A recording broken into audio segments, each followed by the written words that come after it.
walk to work. It is Monday, October 10th at 6 o'clock at City Hall for the Common Council meeting on the second floor. Media has been notified. Public agenda has been posted. Clerk, take the roll call. Tom Kelly. Here. Stephen Jopek. Here. Eileen Daniel. Here. Carrie Mikulowski. Here. Gerald Anderson. Here. Thomas Barnett. Here. David Holt. Here. Leanne Felton. Here. Chris Hannes. Here. Pledge of Allegiance. Allegiance to the flag of the United States of America and to the republic for which it stands, one nation, under God, indivisible, with liberty and justice for all. Okay, moving on to public comment. Virginia.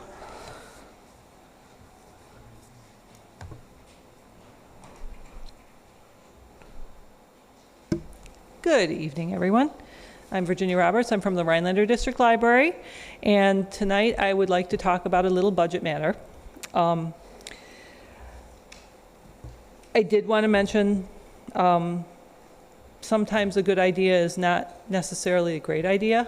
So our annual report does not break down the contributions provided by various municipalities as part of a joint library like the Rhinelander District Library.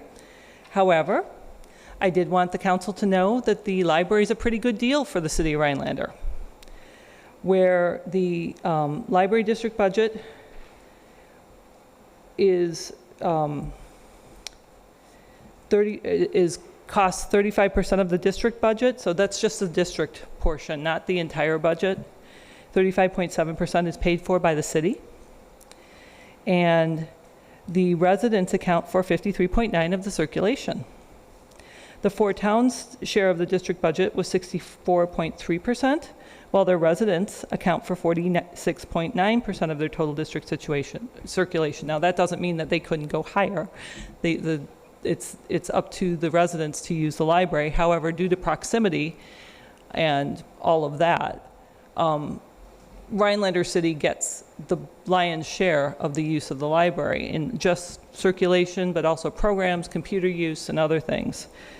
So there is a line in your budget asking for administrative charges to the library so that the library would pay for those.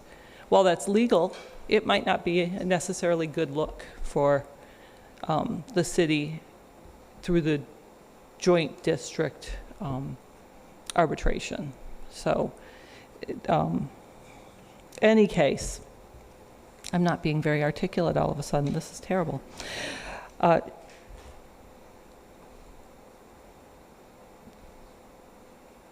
There is a greater use of the City of Rhinelander residents for the district. Administrative costs have always been considered a contribution to the library to support this. That is what I have understood for the past 7 years. It'll be my 8th year starting next year.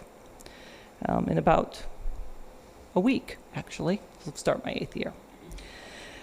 So the other portion of this is that, and I hate to kick the can down the road, but we can discuss this for another year because I really needed to know about this on or before October 1st due to our district contract. So I ask, considering what the Rhinelander District Library does in and for the City of Library community or City of Rhinelander community, you reconsider this addition to the library's budget because it is a significant amount of money for us to wrap into our budget. That's a person, that's an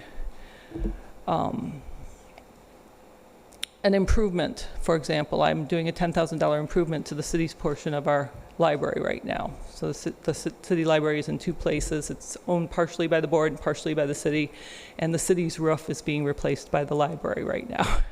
So that is part of our budget this year. So things like that happen. The city, for its part, does wonderful work for us, and we love them. But again, please consider this when you are talking about adding another cost to the library.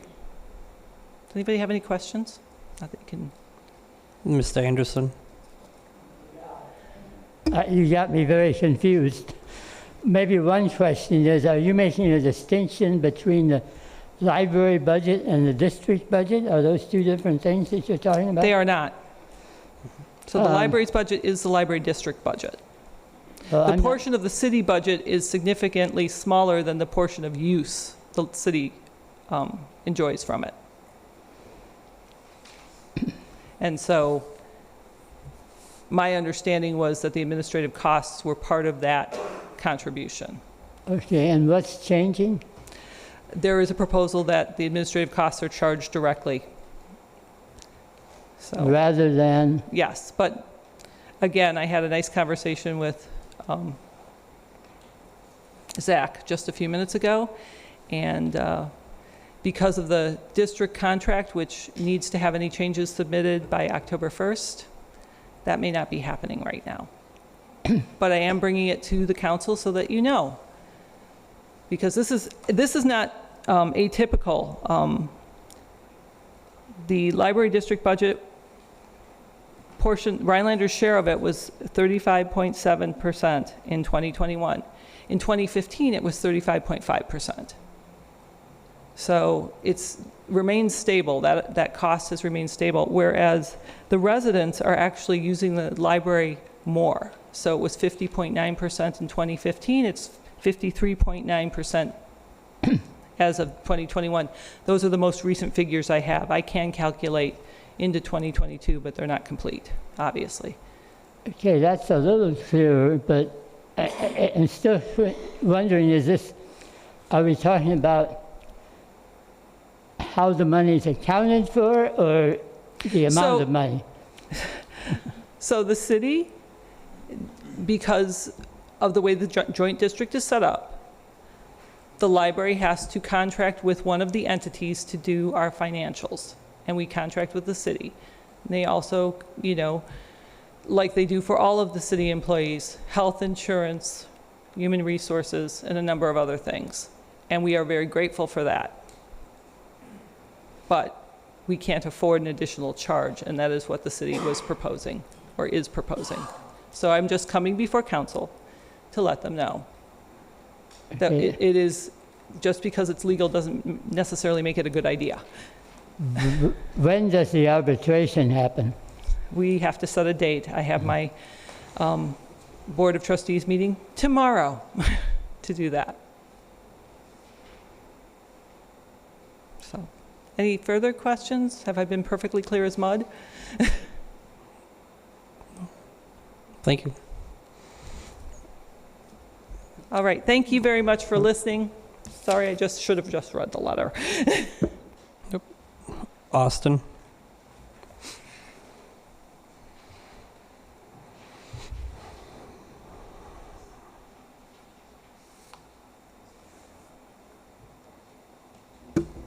Austin Zarda, 720 Bruns Drive. I'm gonna try my best to keep composed. Obviously, it's an emotional situation. As many of you know by now, my father, Gary Zarda, a former longtime RHS English teacher, football coach, and now dean at Nicolay College, collapsed on Friday, September 30th, towards the end of his morning jog. He suffered a sudden cardiac arrest. Fortunately, he went down at the intersection near the hospital during the busy morning commute, and after a short time was seen by a passing motorist. Luckily enough, it was a surgical tech on their way to work at that same hospital. They stopped and performed CPR until first responders arrived. We have no idea exactly how long he was down and without a heartbeat, but thanks to this upstanding citizen, a million miracles and a ton of luck, along with the lightning-fast response by both the Rhinelander Police Department as well as the Rhinelander Fire Department, revived him and saved my dad's life. After a short stint at Wausau Hospital last weekend, he fortunately recovered enough to have the opportunity to walk me down the aisle as I got married just 8 days later, this past Saturday. I first off wanted to thank and commend both departments for their action that day. During my short employment with the City of Rhinelander, I have come to know and foster an even deeper respect and admiration for both departments, their personnel, and their chiefs. These folks are truly lifesavers, and we are all extremely fortunate to have them in our community. My family, friends, and so many members of this community are indebted to them for the work that they did and continue to do so for the City of Rhinelander and its residents. I also wanted to present to City Council a request. Ironically enough, October is Sudden Cardiac Awareness Month. This is a very serious condition that is fatal in over 9 out of 10 cases when it happens outside of a hospital setting. But when CPR is performed, as well as quick use by an AED, survivability jumped up to about 50%. I believe pushing for more prevalent CPR training by both city employees, as well as the continued placement of automated external defibrillators in our community, is a vital undertaking that the city of Rhinelander should consider. While the hope is that none of us will ever have to use it, just knowing that we are doing our part as not only employees of the city, but as civil servants would mean a lot to our residents. Please consider looking into possibilities for funding for training, advocacy, and awareness. I would be happy to work with anyone on the council, city administration, or public safety in this endeavor. Thank you. Thank you. Anyone else for public comment? Excuse me, I want the council to be aware that, what's the last name? That Jerry Fitzgerald has submitted an appeal of the conditional use permit that was granted at your Planning Commission meeting last week. He's here today, and I told him that he really can't speak because the council sits as the appellate body, and therefore, as the appellate body, they've got to listen to it in a fair hearing situation, which will be set either at the next council meeting, depending on the notice requirements, or the council meeting after that. So I'm just letting you know that, because he did make copies of all of his materials for you all tonight, but I had to take them all away because you really can't see one side of a case before the case is actually presented. So I just wanted you to be aware of that, and I promised him that I would mention that here this evening. And I don't think any more needs to be discussed on that, because everything should be reserved to when you're actually sitting as the appellate body. Thank you. Yep. Anyone else for public comment? Not seeing none. Moving on to number 5, mayor's comments. I actually refer to Zach for this one since he had a huge part in making this happen. So we're all familiar with Coolidge, or it's also known as Shepherd in some instances, depending on a demarcation point in that area.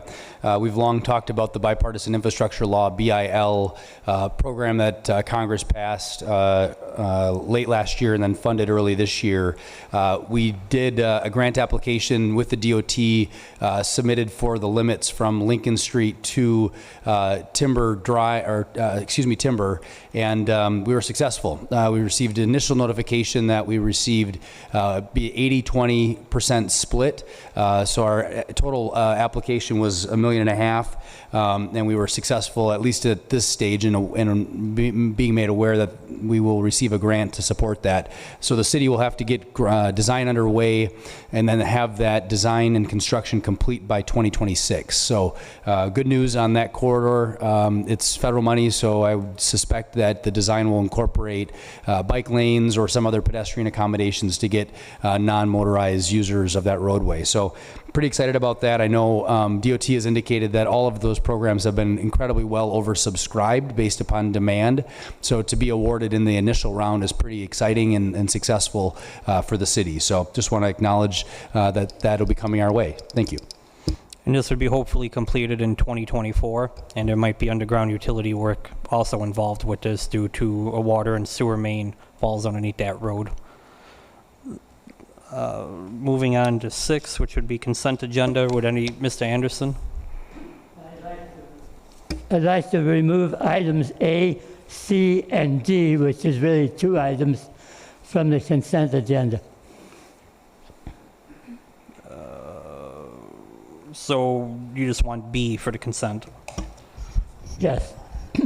Okay. I'll make a motion to approve item B from the consent agenda. Is there a second?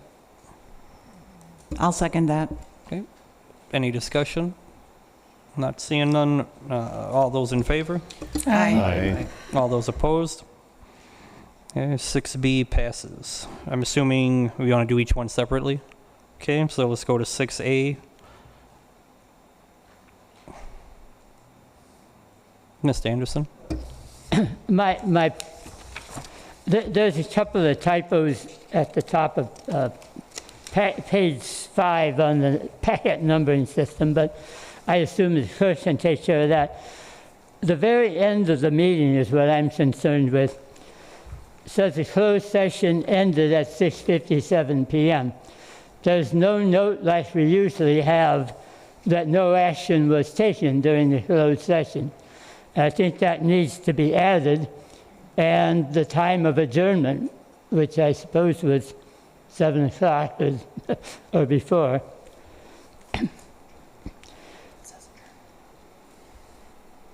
It seems like in the past we always have. So pretty much, since it says adjourn at the very last line, you're just looking for no action taken? Oh, okay. That no action taken is the primary thing. Okay. But I did have one other thing is under future agenda items. Twice now that I recall, Mr. Kelly has asked for a discussion of this seating arrangement to be on the agenda, and I never see it on there. It seems like at least it ought to make the list. So I did not recognize him either time due to not having his mic on or being called, technically.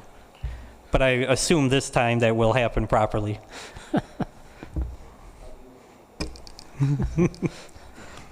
So, and, well, we'll get to it at that point in the meeting. Okay, so are you making a motion? I move to approve the minutes with the addition of the no action taken in the closed session. Hold second. Any discussion? Not seeing none. All those in favor? Aye. Aye. All those opposed? Motion passes. Moving on to 6C. Mr. Anderson? Okay. The problem I see with this one is it nowhere says what we're actually doing in this thing. So, if I may, I'd like to approve the 2023 shared ride taxi operating contract. Well, we're on C, not Oh, I'm D. sorry. Yeah. Oh, I'm sorry. Oh, okay. All right. Yeah, okay. Yeah, you gave me clarification on this one, so I didn't need to separate it. I'll move approval of Resolution 2022-21 to purchase Highway 17 billboard. Okay, Ms. Daniel or Holt, any discussion? Or? I'll second that, but this is the first we're hearing of this, or this is the first I've heard of this, so I would like an explanation. Sure. You missed the meeting that we discussed this. Did you miss that meeting? I must have. It was a Okay. special council meeting that you, Okay, yeah, correct. sounds good. So, Regardless, Could we he get- seconded it, so we can discussion now, right? correct. Okay. For those of us who didn't make the special meeting, just a quick overview. Can I ask a few questions? Sure. Okay, which direction does this billboard face? It faces south. So as you drive into the city, you see the billboard. So as you're coming into the city, Correct. you see the billboard. I'm wondering what the location by the wastewater treatment has to do with anything? So they approached us they're looking to sell it, due to they do not want to own it anymore. So the discussion we had was, do we keep it for marketing our community? That's why we're using the room tax fund as a funding source, or do we use it to generate revenue? And since it's on city property, that makes it easier for removal of trees in front, as well as makes sense if it's on our property to own it. If it's already on city-owned property, we're just buying the structure? Correct. And technically the permit that's already withstanding to have it there. Okay, my next question is, this doesn't seem like a particularly great location for use of Pratt dollars to generate income here. It's on Highway 17. It's not as particularly, I was on Highway 17 this weekend. I might have seen 3 other cars while I traversed the 20 miles I drove. So I'm just wondering if this is the best use of that money. So Assuming you meant room tax, not prep, just to be clear. Yeah, so this was a direction we had by council to move forward with it. So we're just executing what we were directed to do. Mr. Jopek? We were, I guess, some questions that we had in that meeting were, what's the possibility of having the billboard lit? Because it's not lit right now. There was a bunch of amendments that need to be done. At least to my recollection, we discussed the purchase of the billboard and seeing what the options were. And so, I mean, now it's coming to us, but have we heard anything else on, what our options are for lighting the board? I know the intent behind it, and this might be answering some of your questions, was to promote upcoming events that are going on throughout the community as people are driving into town. So they see, oh, I'm driving in on October 2nd, but on October 23rd, they're doing this event and this event or whatever to promote whatever's going on in the community. That being said, one concern I had was that if it's not lit, the number of times I've driven on that road when at night, if it's not lit, I'm not going to see it anyways. So that was a concern that was expressed there as well. Yeah, good points. I think you covered majority of them. The council would have to approve a policy on how that billboard is utilized, whether it's made available to the public to rent, or as was suggested, the city could, or the Room Tax Commission could advertise events that are occurring in the city. So a policy would have to be drafted and created to that effect. As far as the lighting goes, it really comes down to whether the DOT will permit that, and we have not had that conversation with them because it would require a new permit. So at this point in time, we're acquiring the sign with the permit. The idea is, that it's feasible. It's just a matter of having that permit updated with the DOT. Zach, would you know if we were to erect a new billboard, what would be the process and rough cost to the city for something like that? Yeah, the zoning on billboards on state highways has changed a bit, most likely since that billboard was built. And so there is some question of grandfathering that it's occurred there. I can say from a construction standpoint, it would cost a lot more to construct it than what we're purchasing that billboard at this time. Thank you. Ms. Daniel? Can I ask our attorney, is this something cities normally do, own billboards? Have you ever dealt with this before? It seems like a strange purchase for a city. I would say the majority of cities that I've worked with, the city does not necessarily own the billboard, but in many cases, the city works in cooperation with a nonprofit organization to own a billboard, and the city picks up the costs of maintenance, for example. So the Lions Club or the Rotary Club builds the billboard, and then the city has the technology that keeps the billboard up to date. In the old days of technology, somebody went out there and put up pieces of paper, but now, of course, technology is somebody uses a computer. And there are many, many cities that have that type of a situation where if you're talking about a message board, if you're talking simply welcome to Rhinelander, there's tons of, cities that own those. But if you have a message board, the ones that I'm acquainted with, it's usually a nonprofit that works with the city, and puts them up. And what they do is they rotate the messages. So this weekend is Hodag Fest, in 2 weeks it'll be Hodig Fest, in 3 weeks it'll be Holloway Fest. They'll put all that information on there. But this is not an electronic billboard, is that correct? You asked me what I was acquainted with. Okay. To just a pure billboard right, that so says welcome to Rhinelander, yeah, there's tons of them. Sure, but I don't think that's what this is. Have we looked into how much it costs to actually print what's going to go up on that billboard, along with the labor that it takes to change those billboards? So last year, Room Tax Committee did approve that for the one that we shared with CT's Deli from a committee on Highway 51, and that was roughly $8,000. $8,000. Correct. Okay. I'm just going to go on the record saying I don't think this is a great investment for the city. That's just my opinion. Kind of in the same concept as Ms. Daniel, Steve, do you know of a lot of people or municipalities who rent billboards? Is that fairly common too? Municipalities will rent billboards to display a municipal activity but not on a year-round basis. That's, generally, it's the chambers of commerce, the room. If you have a tourism committee, there's the ones that usually, like, I can tell you, Fond du Lac has the tourism group that rents a huge billboard that they manage, and the money comes from the hotel or the motel room, the room tax, okay?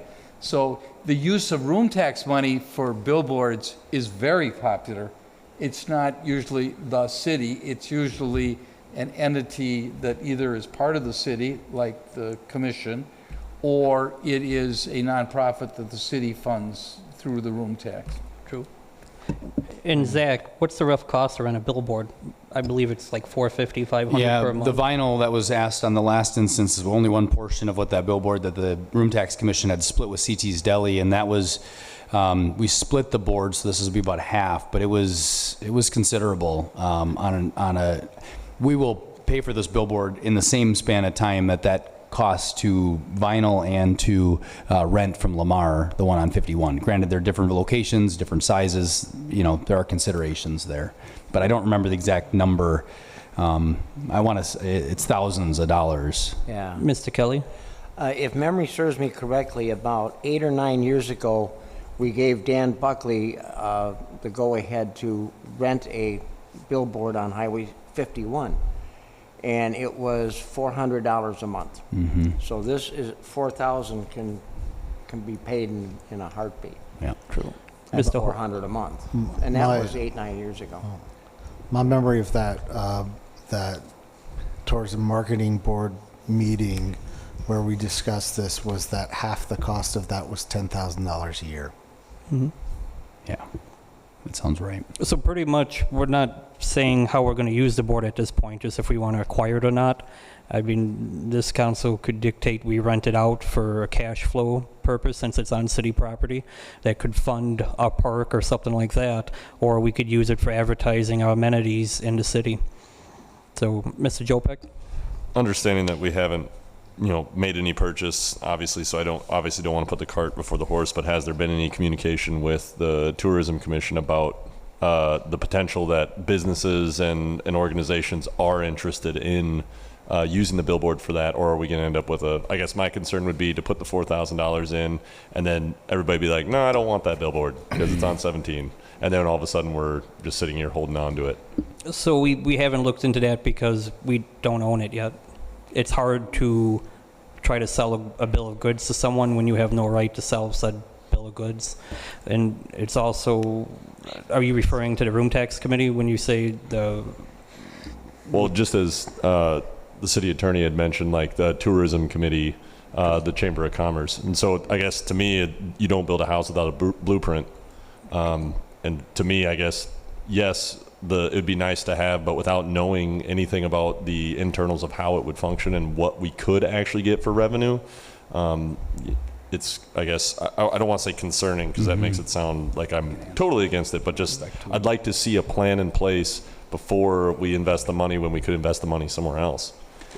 My correspondence with the billboard company spans about 2 years. Room Tax Commission had talked about this on a number of occasions, whether or not they buy it with the allocation that's reserved, the 70%, or if the city direct the purchase.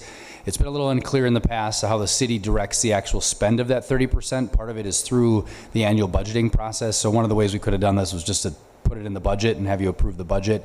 Given this is not a 2023 item, most likely it's 2022. That's why it's before you tonight. The billboard company had disclosed that they had rented that for between $600 and $800 per month as to the public. But because it's not lit, there's, if it was lit, it probably could rent for more. As was mentioned, there's not a lot of billboards in that stretch, so it's could potentially be of interest to Rhinelander area businesses or beyond, I would think. Mr. Burnett was first.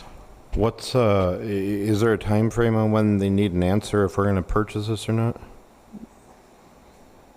I mean, they're not marketing it for sale, so I think the fact that they're hanging on to it and they're not generating any revenue, we've sort of been operating with the understanding we have a tentative proposal to bring to the council. So, in any case, if they signed a contract with somebody and we bought it, we'd have to assume most likely their arrangement unless there was something in the contract that allowed them to get out.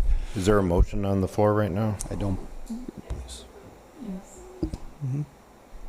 Clerk, can you verify?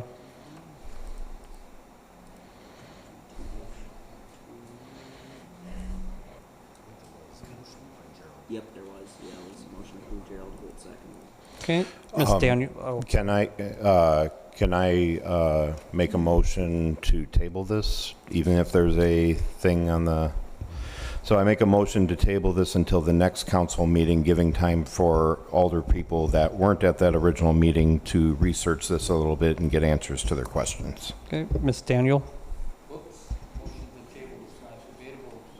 Hold second. That's not debatable, so you have to vote. okay, so discussion on tabling. Any- So this is discussion on tabling? There's I no was gonna discussion say, on a we don't motion to discuss table, you just tabling. vote A or nay. Okay. Okay, And if you want to keep talking, you vote nay.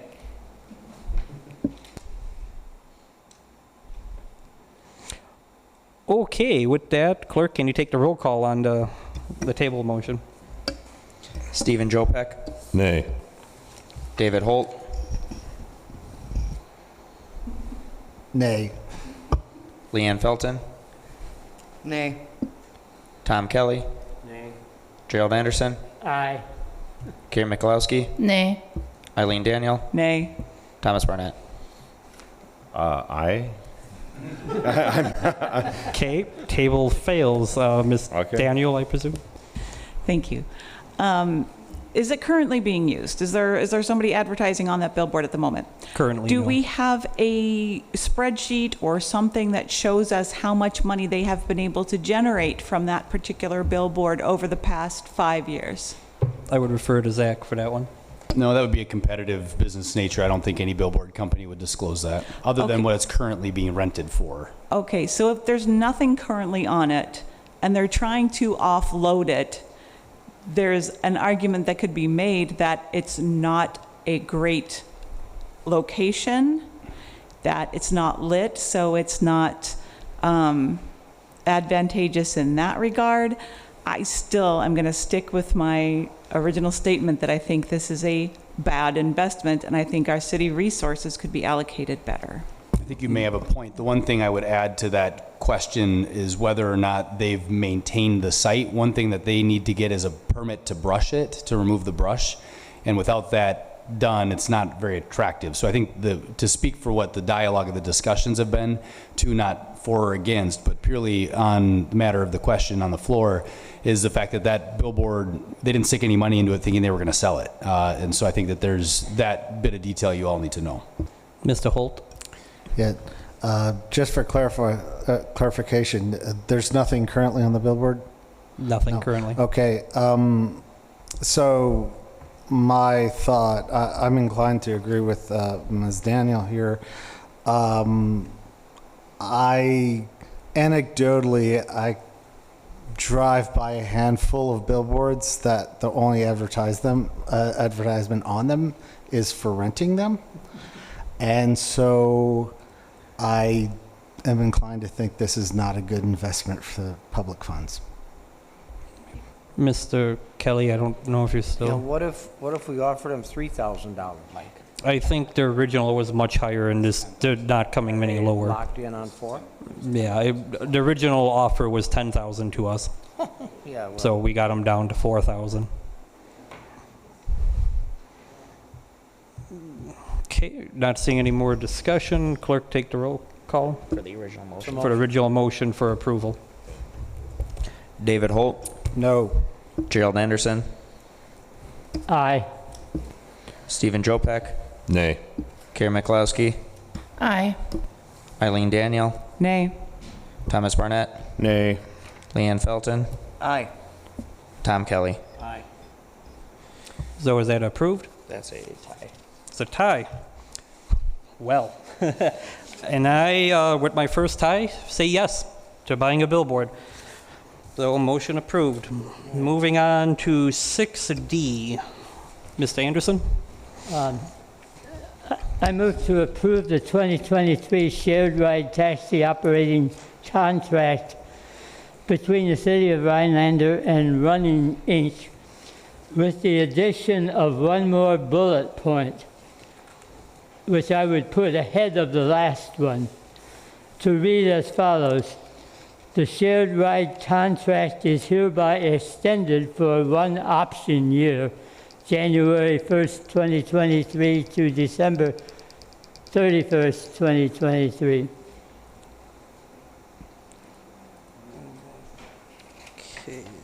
I just want to refer to Zach, our attorney. So since this contract's already kind of in place, can we alter it in any form without voiding said contract?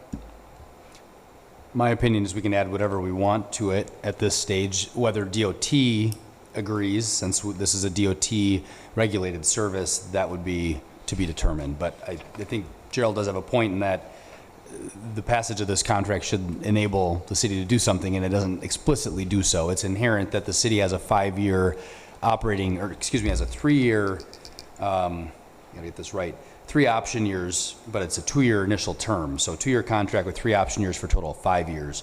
And we're now moving into the next, the first option year. If you want the attorney's view, you can't amend a contract unless both sides agree to amend it. And in this case, you also are going to need the permission of the Department of Transportation because they fund the program. So we can certainly move to amend the contract with the understanding that we may have it back here again next month because it wasn't approved or it wasn't agreed to. So in this case, wouldn't the original contract stating, because it does state each year as an option, Correct. doesn't that still apply even though this is a new contract? Because that's the mother contract, so to speak? The option we have the option of extending the contract. Okay. If we don't exercise that option, then the contract isn't extended. Okay. In other words, if we do nothing, it's not extended, okay? But I meant what the original contract stated, option year 1, 2, 3. Which effectively, by changing the language of the contract, we're not exercising the option, we're creating a new contract that would have to be approved. I thought I made that clear. Okay. No, you didn't. Oh, but if you do an option, then you have to take the whole contract. You can't rewrite the contract, then you're not extending the option.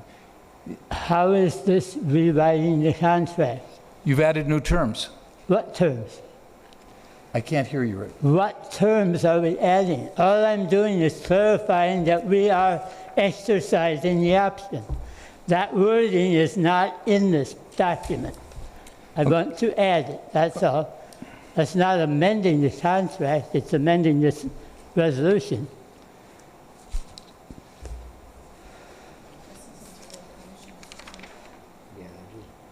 Be nice if somebody had seconded it. Okay, so what you're saying is you're asking for clarity, saying that the purpose of this resolution is to exercise the option. Yes. Bingo, we don't need the rest of the contract at all, and just one simple paragraph could say, we hereby resolve to exercise the option in paragraph 15. End of story. I wouldn't disagree with you on that. Well, go ahead. Work with what we had. You asked my opinion, I'm giving it to you. Thank you. So it sounds like Mr. Anderson's got a motion on the floor, if I'm correct, for adding that. Would there be a second? Okay, not seeing a second, so motion dies. Mr. Holt? I move to approve the 2023 Share Ride Taxi Operating Assistance Grant and 2023 Accessibility Vans Lease as presented. Michalowski, second. Parliamentary procedures, those are two different contracts. They shouldn't be combined like that.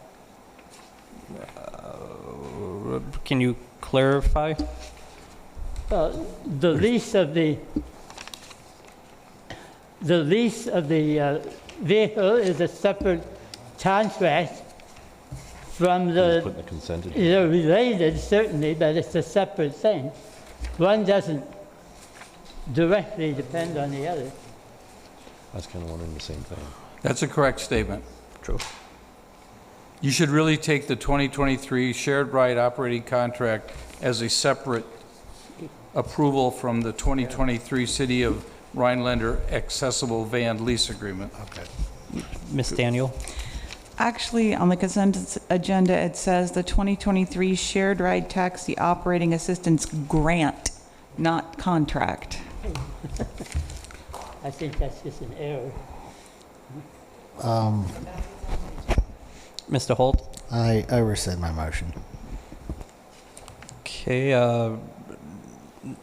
I don't recall who actually seconded, if they rescinded. I did, I'll rescind it. Okay, so there's nothing on the floor as of now, no motions. Mr. Anderson? Well, does the word grant mean anything because it's on the agenda? If so, it would seem we have to re-agendize it as to being a contract or exercising an option, however we're going to label it. I would refer to Zach because I would be assuming. Why don't we just, we'll just remove it from the agenda and we'll bring it back, and we'll bring it back with all your comments in mind, if that's okay with the body. I'll go ahead and make a motion to table this until the next city council meeting. Joe Pack, second. Okay, any discussion? Not seeing none. All those in favor? Aye. All those opposed? Table passes. Moving on to new business. A, bills and claims for $1,590,316.40. Barnett, I make a motion to approve the bills. Daniel, second. Any discussion? Not seeing none. Clerk, take the roll call. Leanne Felton, Aye. Stephen Jopek, Aye. Eileen Daniel, Aye. Tom Kelly, Aye. Gerald Anderson, Aye. David Holt, Aye. Thomas Barnett, Aye. Kieran McLowski. Aye. Motion passes. Moving on to 7B, which is discuss city budget. My understanding, we're at the phase where if this body deems us to move forward, we could publicize it in the newspaper, and I refer to Zach for any other comments. So in accordance with the 2023 budget timeline that had been previously presented and approved by council tonight, we're going to briefly walk through the summary, which includes revenue, the city tax rate, and then ultimately, as the mayor just indicated, looking for a motion to make approval for newspaper publication. And what that means is just that. We actually have from now until the public hearing, which would be tentatively scheduled for November 14th, when the budget would be officially adopted. So certainly any comments or discussion or amendments you want to make based upon tonight can occur between now and that public hearing deadline. So in the packet on page 14 is the revenue with all the various revenues of which the city plans or anticipates for next year. The first item, which also goes to the attachment that was handed out tonight, but I'll just keep your eyes on page 14. The very first item is the general property tax. And based upon the way requests came in, the Department of Revenue levy limit worksheet, as well as the ability for expenditure restraint, so cost of living and net new construction, or CPI and net new construction being the factors there, allow us to tap a little bit of additional property tax levy.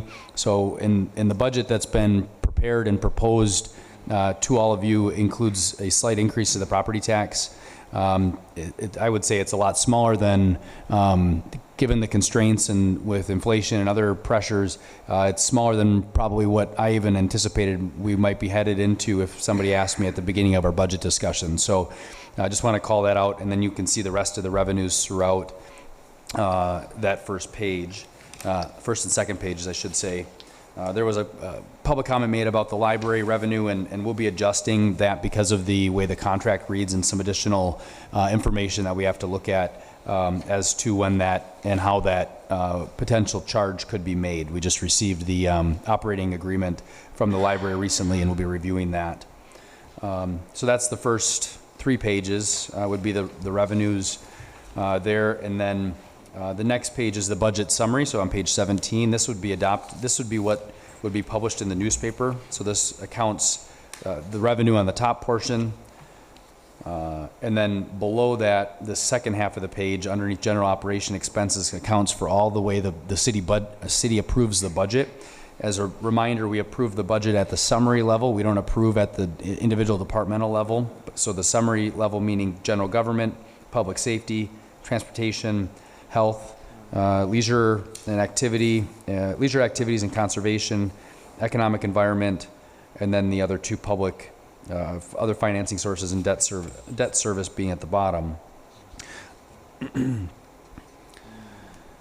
So you can peruse the various fluctuations there within the individual departments. As it relates to the tax calculation worksheet, as I indicated, Wendy had handed out, or maybe in your mailboxes, was a tax rate calculation worksheet. These are all estimates until we formally adopt the budget. Though for state statute rules, we have to publish a summary in advance of the public hearing, so the public has an opportunity to review it prior to that public hearing. There's also on the attachment that was handed out a highlight for the assessed value. That is the one outstanding item we don't have yet, and we won't have for some time. So that'll ultimately factor into what property tax increase ultimately is included in the budget proposal. And right now it's projected to be on a $100,000 home, about $38 of an effect of an increase. And then going back to the packet again, pages 19, 20, 21, and 23, 4, and 5 give you the various breakdowns associated with those budget summaries on a comparative basis.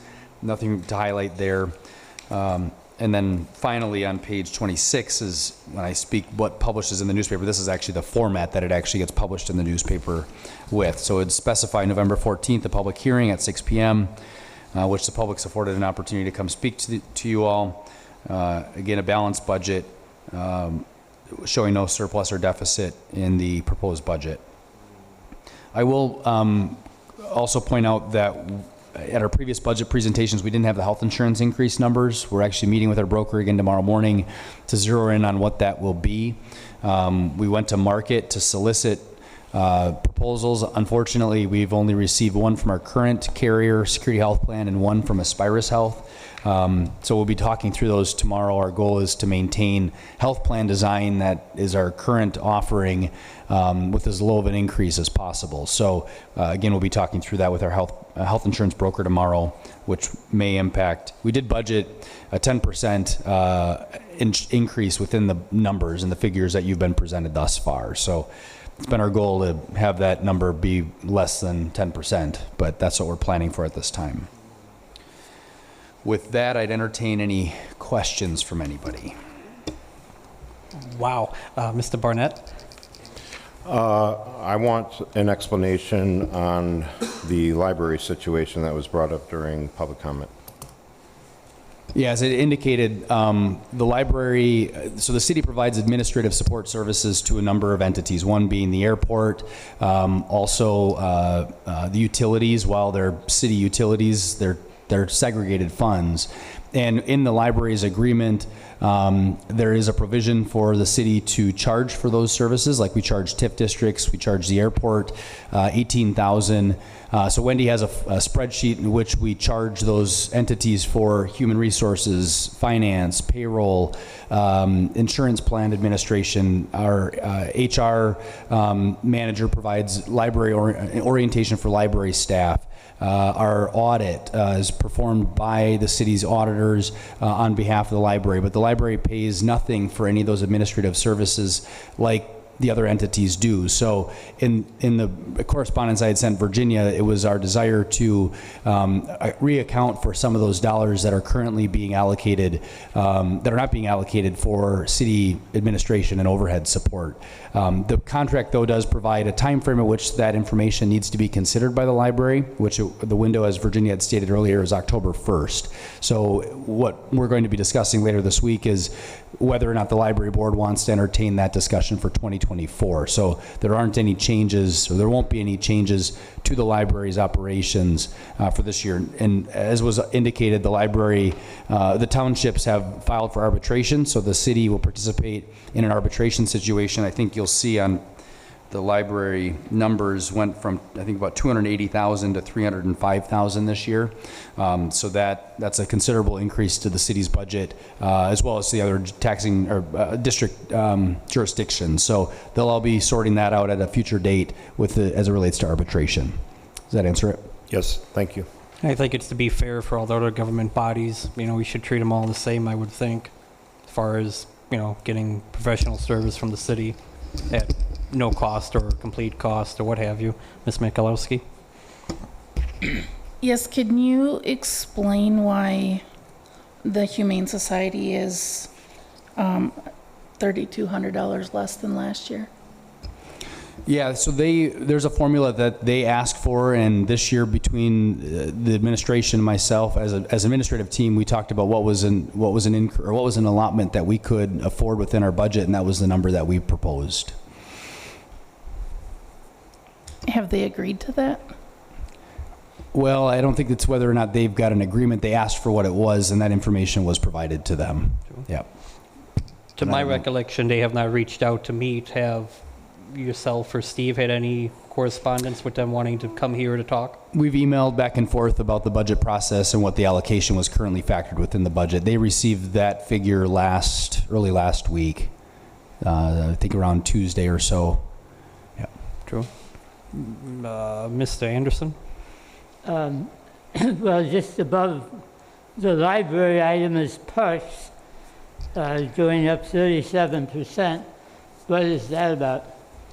There's a couple of factors there. Some are the capital purchases that the Parks Department wishes to pursue. Since we had levy capacity, we put that number in the operating budget versus the borrowing for next year. So it really came down to which fund could afford that particular increase. And that's for a vehicle as well as a toolcat purchase, which is one of the small pieces of equipment they use.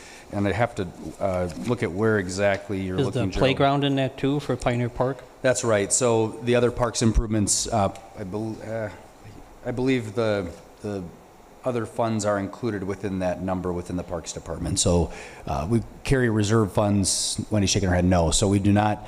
Those are excluded from the budget summary because they're separate, segregated accounts. Right? Is that right? Okay. Maybe it's just best if you come up that way you're prepared.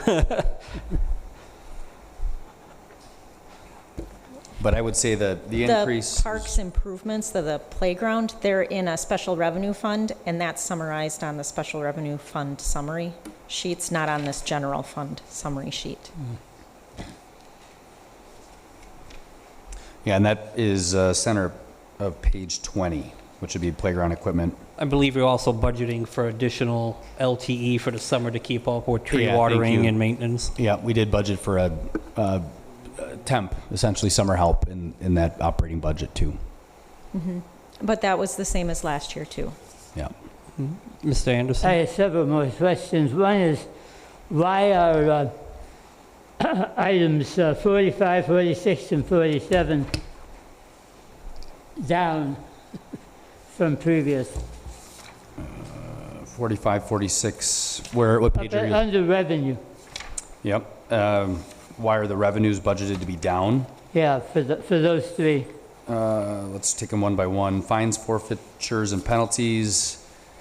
I believe we actually had an uptick this year in the parking revenue because of the way that we're collecting parking ticket revenue, and that would be in that category. I think now that that's stabilized, I don't believe so that was a small $2,000 adjustment. Public charges for services, that one, Wendy, I believe is attributed to the state aid pay. Is that the video provider fee? Essentially the fee that gets added to all the cable bills. If anybody has cable yet, they pay. No, I believe that's still in the licenses and permits. The public charges for service, we had a parking lot advisory fund, and then the streets department would provide maintenance on the parking lots, and we would charge the Fund 206, the parking lot fund, for the maintenance. And for 2023, we're rolling the parking lot fund into the general fund. So we're not going to show the revenue of us collecting money from them. Instead, that parking lot fund has a cell tower that has rent coming in on it. So that's going to go directly into the general fund now. And the expenses of the street department doing the maintenance has always come out of the general fund, but we won't have this charging to the other fund and coming into the general fund. So that's about 30,000 of that 41,000. I guess I don't understand these airport levy, library levy. Those don't show up separately on the tax bill, do they? No. No. So what does that mean? Well, those would be the contributions that the city would be making, those two entities. Well, okay, that's... I'm sorry. So I was looking at the municipal charges on the revenue. Now you're bouncing back to the summary page that has the levy page 17, amount for them. yeah. Yes. Okay, that is included in the total levy that we put on the tax bills. You are correct. But it's not separated, so that's pretty much coming out of what the city is collecting from the residents. Right. Correct. The tax levy is going to be the general levied taxes plus the airport levy, the library levy, and the debt service levy. That would be the total levy that the city of Rhinelander lays out over the taxpayers. Okay, just one more question. Page 19 under shared ride revenues and expenditures, it shows $571,000. How does that relate to the $777,000 that we had on that item we tabled earlier? That's, so when we contract for services, we are going to be, the expense is going to be up to the $700,000. However, the taxi company themselves collects the fares, and then the city pays them their hours times the hourly rate minus the fares that they had collected. So that's why it brings it down to $571,000. We're estimating like I can't remember if it's, can't do the math, if it's like $220,000 for revenue of just fares for individual rides. So, And then the federal and the state subsidize the program. so what we paid, what we are showing for expenditures here on that page are, does not include what we pay them for the... So we are going to pay Running Inc. up to the $700,000, but they're collecting a portion of that $700,000 directly from the riders of the taxi program. So then we just make up the shortfall. So what they collect doesn't show up in the budget?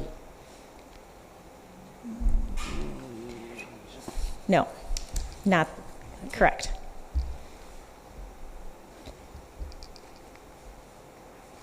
I think what's important to note there, though, would be whether or not the city has a local share to budget. And we're not budgeting that there would be a local share for the shared ride taxi. Correct. And That our revenues will cover the cost to operate that service. the application just became available for the shared ride taxi for 23, and I believe that the state is going to refund like 56.1% right now, but it's just as an estimate, so it, I won't know until I go through the process of making the application out to see what the revenue is going to need to be that we collect from the riders, and then we might have to look at increasing the fares, which there hasn't been an increase in the fares to the shared ride program for as long as I know.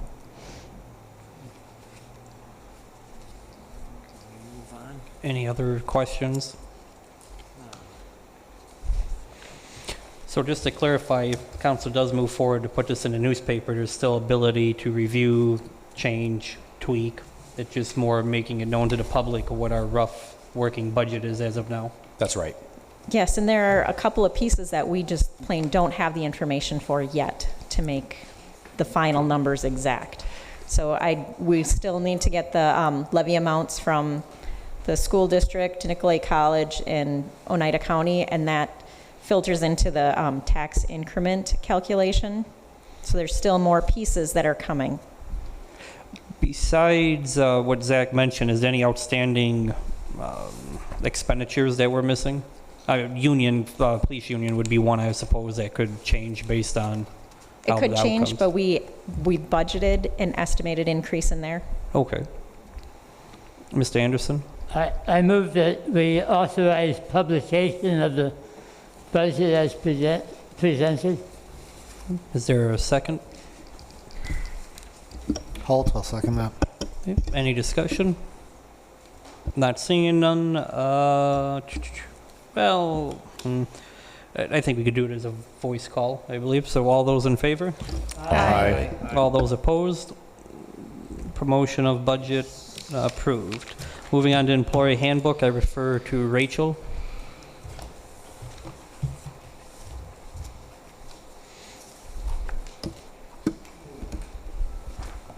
Good evening. Last week, the mayor and city council were provided with a draft copy of the proposed employee handbook for the city of Rhinelander employees. In an effort to streamline and improve the current employee manual, I used a standardized template that was provided by our employment practice liability insurance carrier. This handbook maintains the existing benefits for city of Rhinelander employees.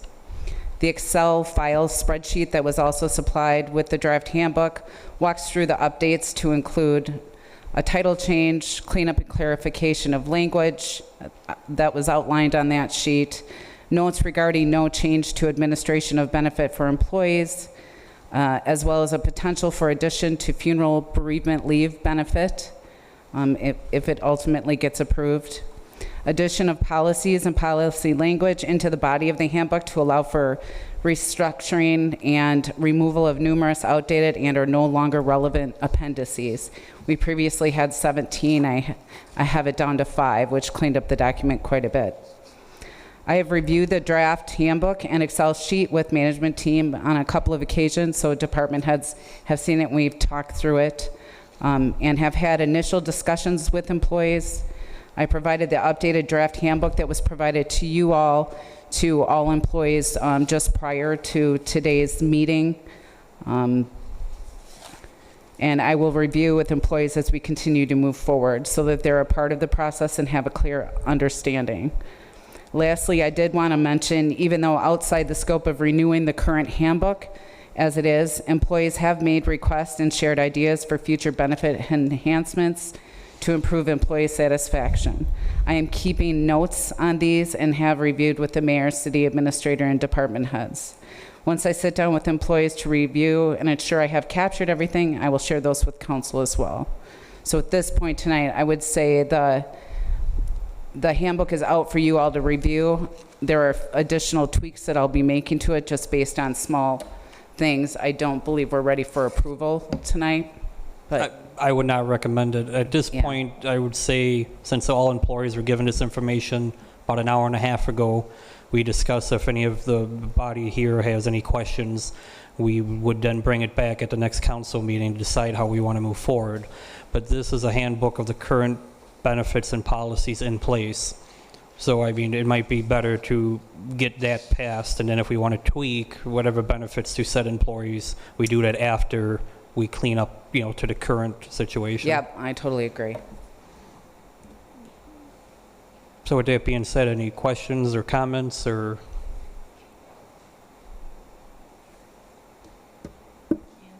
No? Cool. Okay, so then we'll be moving on to the next item. That would be 7D, which is closing TID 5, if approved. In your packets on page 29 is the district termination. This district no longer has any future expenses nor any outstanding debts, so we're recommending closure. Having created 2 new additional districts this year, closing is a prudent thing, and there will be a settlement of the revenues that are currently accruing in there back to the taxing jurisdictions, one of which being the city, upon closure. Daniel, I'll make a motion to approve Resolution 2022-22 to terminate TID number 5. Mikulowski, second. Any discussion? Mr. Anderson? In the first resolve clause, it says dissolve/terminate.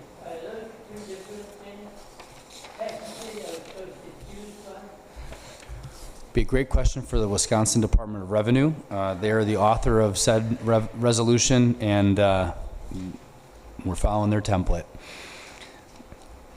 The answer is they do have two different meanings in the law. To dissolve the ordinance is to, or to dissolve the district is get rid of the district.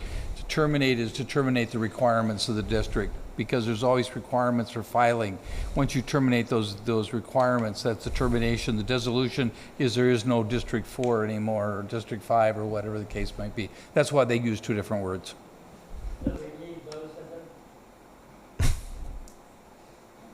Just to clarify, what area does this TID cover in the city? This is known as the Job Center, ADRC, was more commonly known as of today. Okay, not seeing any other discussion. Clerk, take the roll call. Gerald Anderson, Aye. Thomas Barnett, Aye. Eileen Daniel, Aye. Tom Kelly, Carrie Mikulowski, Aye. David Holt, Aye. Leanne Felton, Aye. Stephen Jopek. Aye. Approved. Moving on to 7E. So I've been approached by a nonprofit that's involved with this, which is the Oneida County Bike Walking Trails Council. Sorry, I didn't know the whole acronym by heart. Sorry about that. Pretty much Hanson Lake is owned by the city of Rhinelander as well as Oneida County. They're looking to request some funds from the county to help improve this, to make it more walkable and friendly for users. And they're just looking for a letter of support from the city saying, yes, we would like to have this done. Mr. Anderson? I move approval of resolution 2022-23, statement of support for Hanson Lake Trail improvements. Is there a second? Second. Any discussion? Mr. Anderson? I like the hike out there, so I know it needs some improvements. The only thing I wonder about is this seems like a kind of basic type of improvements, and it makes me wonder why we have to have such an expensive approach to the Heel Creek property. Couldn't we do some of those trails in this manner rather than what's being proposed out there? I would say that Jeremy has contemplated doing some minor trail development at the Northwood Heel Creek area next spring or summer with a user group or enthusiasts. But in terms of a caliber of a product that we would be marketing and promoting to visitors or users, there is a stark contrast between the product and what would become something that would be, I think a good example would be some of the trail systems I understand that have done with less rigorous equipment, and that needs to have a lot more maintenance than something that's more permanent in nature. So that would be, and I would encourage you to talk to Jeremy about specifics on that, but essentially using professional trail building equipment and machinery versus something that's a bit more of a labor of love and manual labor with volunteers, was what is my understanding of this. And my other comment would be, we've asked the group to keep their focus to the trail aspect. So in the instance of the rope swing or the other efforts, to keep that at least out of scope for this improvement at this time. Okay, not seeing any other discussion. All those in favor? Aye. All those opposed? Resolution, not seeing any, resolution passes. Okay, moving on to 7F, which would be the ambulance rates. Refer to Zach. Yeah, the chief and I and Wendy had a presentation from our billing consultant earlier this year. They also followed up with a rate review and survey. So the resolution is there proposing the new rates. On the back side of that resolution is both what LifeQuest, the billing provider, recommended, as well as a rate survey associated with other departments. The chief then took some time to put in their local proposed rates, so they're not quite to the extent that LifeQuest recommended in many, if not all, instances.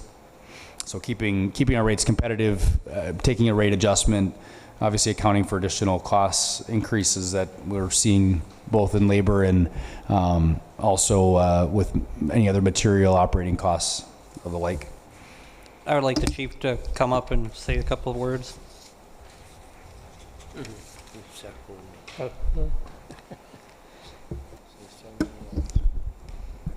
Good evening.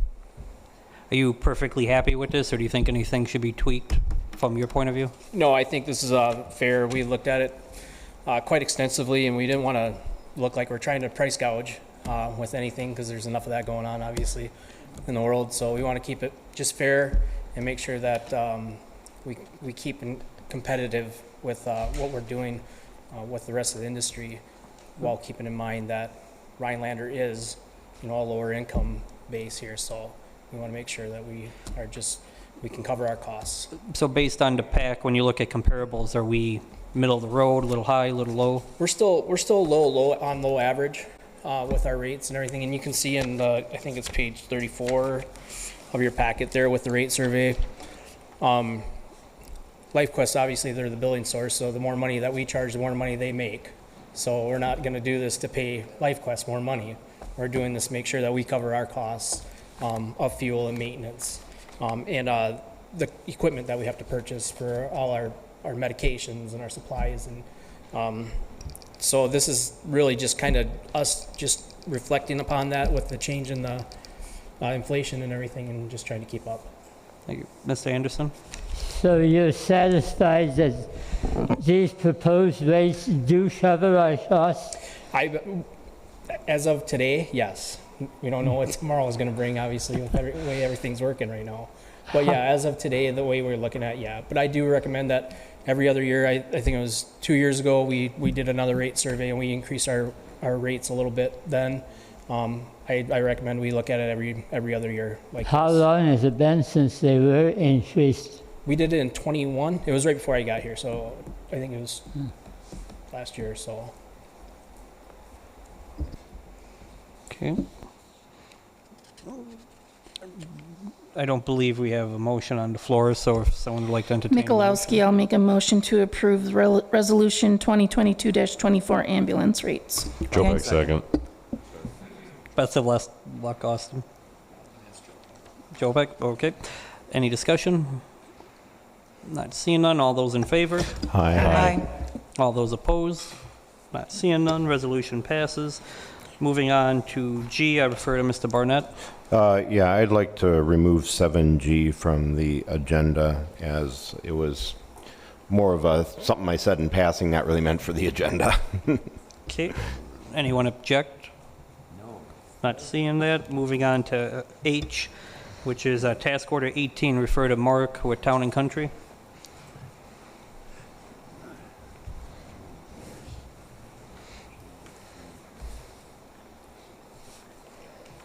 So this task order amendment is for engineering services for Timber Drive. So task order 18 was for the design and bidding of the original Timber Drive project, which did not include sewer, water, the whole works. We have been working under this contract, which did not include construction administration or resident inspection. This task order amendment for the $35,000 adds the construction administration and resident inspection for that Timber Drive project. Any questions or discussion? Mr. Anderson? Could you just, since we're looking at a group of these tonight, which kinds of things are paid by the hour and which are lump sum payments? I know there's some of each here. What's the difference? Generally, all of our contracts are hourly. The lump sum contracts you see on here are for the rural development, non-rural development, Oneida Avenue project. For those larger projects, we'll do lump sum contracts. And those are largely directed by the funding agency to be lump sum. However, even with the lump sum contracts, we will charge on an hourly basis. For instance, we did a lump sum design contract for Stevens Street, and we were $50,000 under budget. We did not charge you the full lump sum. So we do treat the lump sum contracts as hourly. Thank you. Oh, I did have what are basic services? I'm looking at page 48, but it appears on several of these. just above where it says payments to engineer. Owner shall pay engineer for basic services as follows. Is that an important distinction of some sort? The basic services are as outlined in the original task order or the base order contract. Okay. So those basic services, if you were to look at, say, this contract, your basic services, construction phase services, that's on page 1 of this task order. All these task orders and amendments and contracts are formulated the same way. So those are the basic services. Okay. Would entertain a motion to approve. Well, I will make a motion to approve Task Order 18, Amendment Timber Drive Phase 1 Improvements, additional $35,000. Barnett, second. Any discussion? Not seeing none. Clerk, take the roll call. Stephen Jopek. Aye. David Holt. Aye. Leanne Felton. Aye. Tom Kelly. Aye. Gerald Anderson. Aye. Carrie Mikulowski. Aye. Eileen Daniel. Aye. Thomas Barnett. Aye. Approved. Moving on to tax order 25. Mark?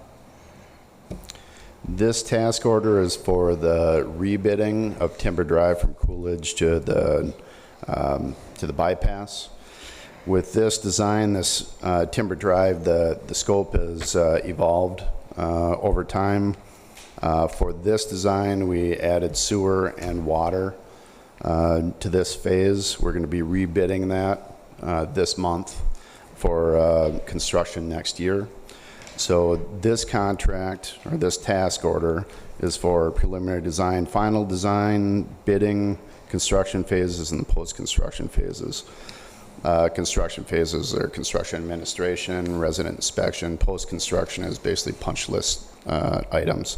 Now, a lot of this design is completed already. We've been working on it. We just haven't billed the city to date. So a lot of this moving forward is going to be for finishing up the planning, the bidding, and construction phases.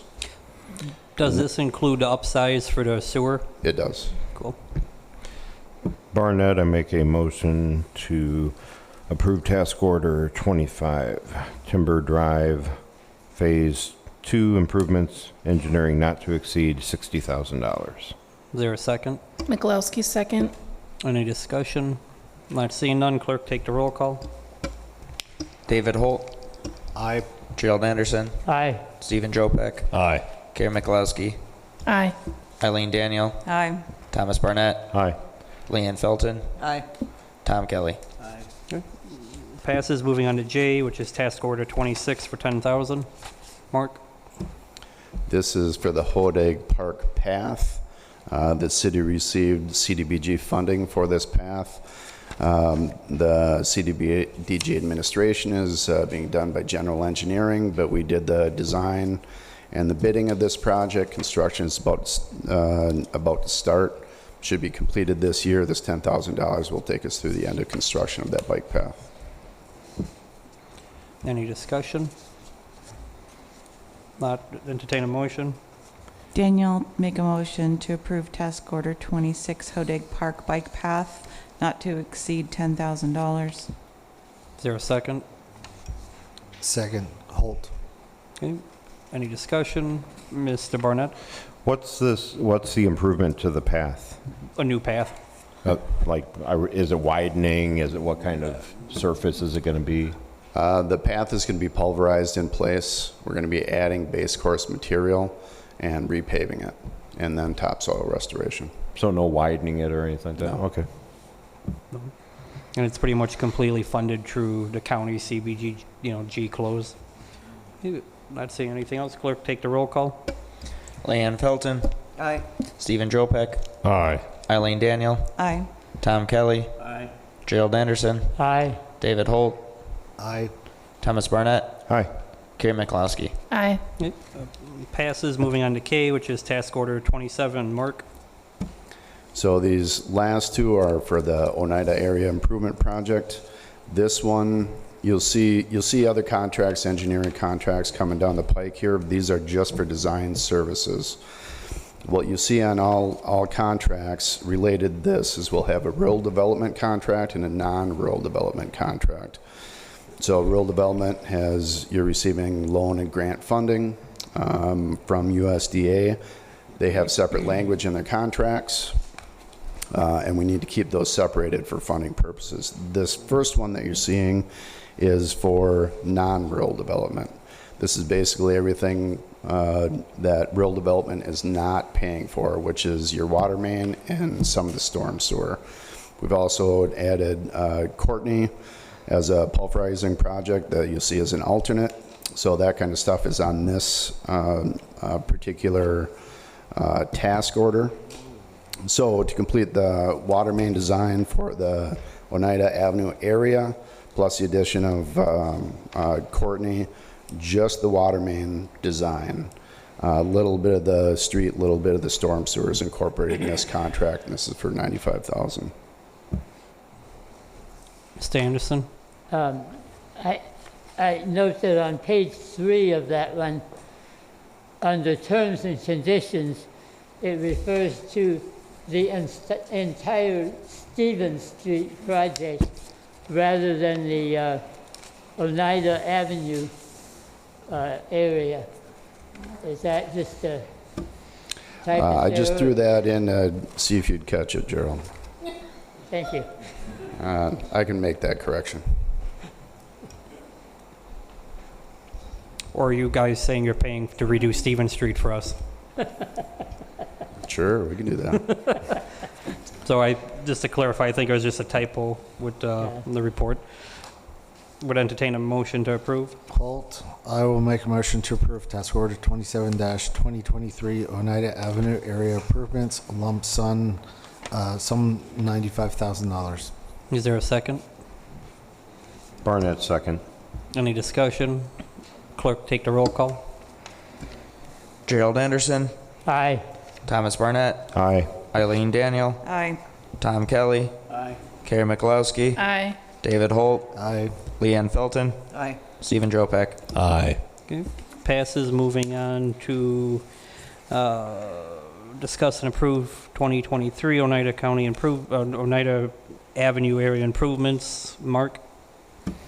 Now, this one is amendment number 1. This is the first amendment to the rural development contract that was approved by council in October. That was for the preliminary engineering services for the Oneida project. This amendment is for the rural development portion of the project, which is the majority of the street, majority of the storm sewer, and all of the sanitary sewer. And this is for $232,500. 232.5. I think the agenda says 232 even. Any discussion? Yeah, there's a discrepancy on the agenda as opposed to what he was saying. So are we allowed to pass that? Can you clarify? Well, the agenda says 232,000. He just said 232.5. So I would argue So if since that's not what it says on the agenda, Two different numbers. can we amend that now, or does that have to be re-agendized? No, you could amend that as to the dollar amount. It's the concept that's the agendized item. If people had a complaint, they're not complaining about the dollar amount per se. I mean, if it was $2 and it really was 200,000, yeah, we'd probably have to. But no, this variance would not be a reason to not be able to pass an amended motion. Okay. Then Barnett, I make a motion to approve the 2023 Oneida Avenue area improvements. Amendment 1, RI 163, lump sum $232,500. Is there a second? Holt, second. Any discussion? Not seeing none. Clerk, take the roll call. Tom Kelly, Aye. Stephen Jopek, Aye. Eileen Daniel, Aye. Carrie Mikulowski, Aye. Gerald Anderson, Aye. Thomas Barnett, Aye. David Holt, Aye. Leanne Felton. Aye. Okay, approved. Moving on to 8. Daniel making a motion to accept the reports from departments as presented. Halt second. Any discussion? Not seeing none. All those in favor? Aye. Aye. All those opposed? Motion approves. Moving on to 9, if someone would like to go into closed session. Barnett, I'll make a motion to go into closed session.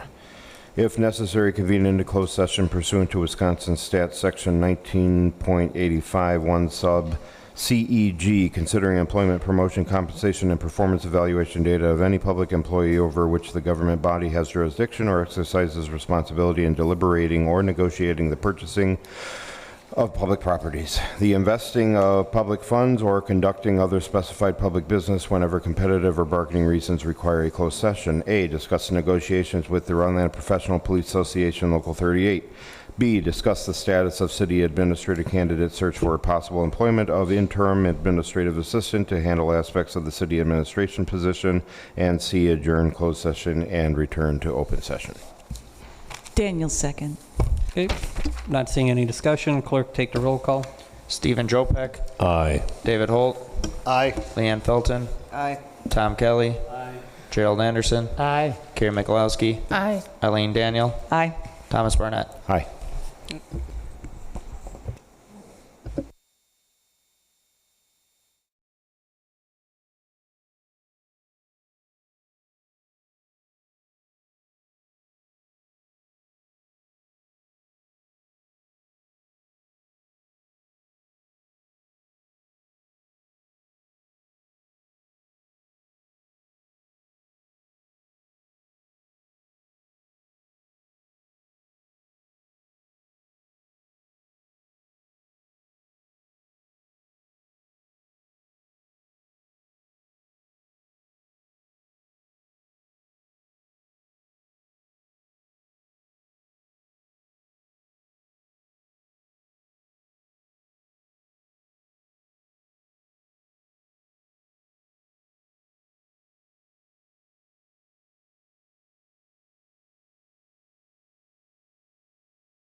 It is 7:50. We're done with closed session, and I believe there is nothing to report from closed session. Moving on to, before we get into future agenda items, I will point out, I will put the chair and table rearrangement for roughly April of 3.5 years from now for discussion. So, nope, and I will explain to the reason why it's set up the way it is. So a couple of reasons. One, we had a platform in back that was not safe or up to code and had no railings, so we had to remove that. Two, this is making it easier for our contractor to film us with only one camera point. Three, we're not walking over cables, which is a trip hazard for the public and ourselves, and doing discussion to it. Four, we got you an order from 1 to 8. That way, on each side of you, you have, in theory, an alderman that has 2 years of experience, relatively could be a new alderman 2 years. So that was kind of the concept for the layout. This is also from the point where we could easily look down to see who's talking.